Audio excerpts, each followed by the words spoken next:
Hi friends, please subscribe my channel for more scary and horror stories. Subscribe. It was a Friday evening in late July, one of those heavy summer nights when the air feels too still, too quiet.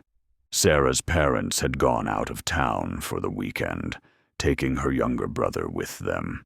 She was 17, nearly an adult, and she liked the idea of finally having the entire house to herself. No nagging, no rules, just freedom. The house itself was an older two-story, tucked in a quiet suburban neighborhood. Every house looked similar, every driveway empty after dark, every backyard connected by thin wooden fences. Normally, Sarah felt safe here. Nothing ever happened.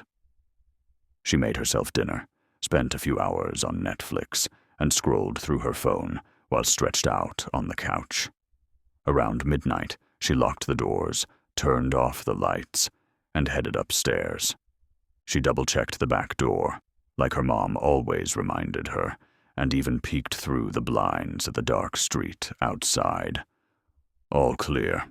By 1 a.m., she was in bed. She left her fan running, the soft white noise filling the silence. She scrolled through her phone one last time before drifting off. It was around 2:30 when she woke up. At first, she thought it was the sound of the house settling, but then she realized what she'd heard. The faint, unmistakable squeak of a door hinge opening downstairs. She held her breath and listened. The house went quiet again. For a moment, she wondered if it was just her imagination. She was half asleep. Maybe she'd dreamed it. But then she heard it. Slow, steady footsteps across the kitchen floor. The kind of sound you only make when you're trying to move carefully. Sarah's heart began to pound. Her parents weren't due home until Sunday. No one else had a key. She reached for her phone on the nightstand. The screen's glow lit up her face as she typed quickly. "I think someone's in my house." She sent it to her best friend, Emily. No reply. She considered calling 911, but hesitated. What if it was nothing? What if she got in trouble for overreacting? The footsteps came again. This time, on the stairs. One board creaked, then another, slow and deliberate. Whoever it was, they weren't rushing. They were taking their time.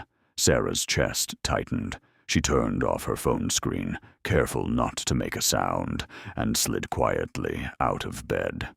She crouched in the corner between her dresser and the wall, clutching her phone like a weapon. The hallway light flicked on. It was motion-activated. Someone was definitely there.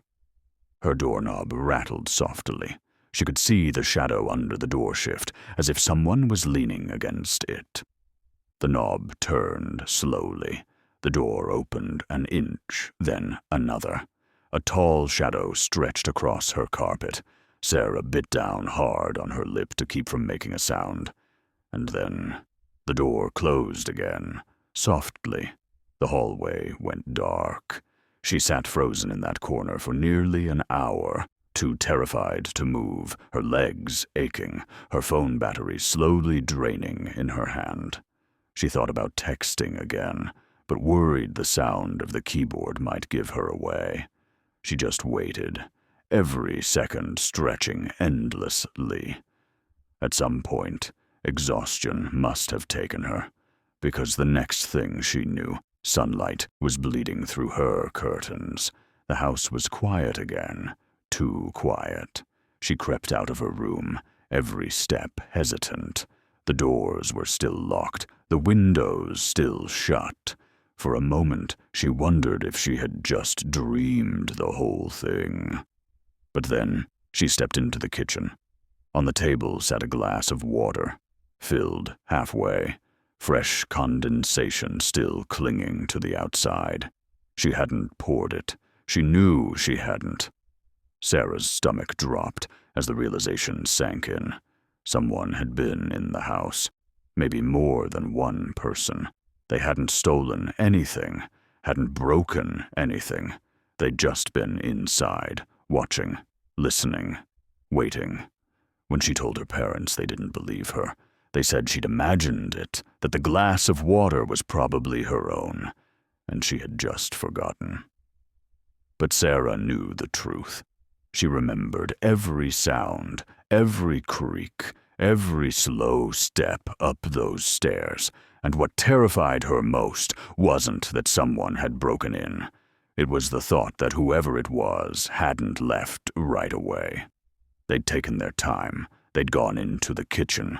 They'd sat down at the table, and then, sometime before morning, they'd slipped back out into the night. Hi friends, please subscribe my channel for more scary and horror stories. Subscribe.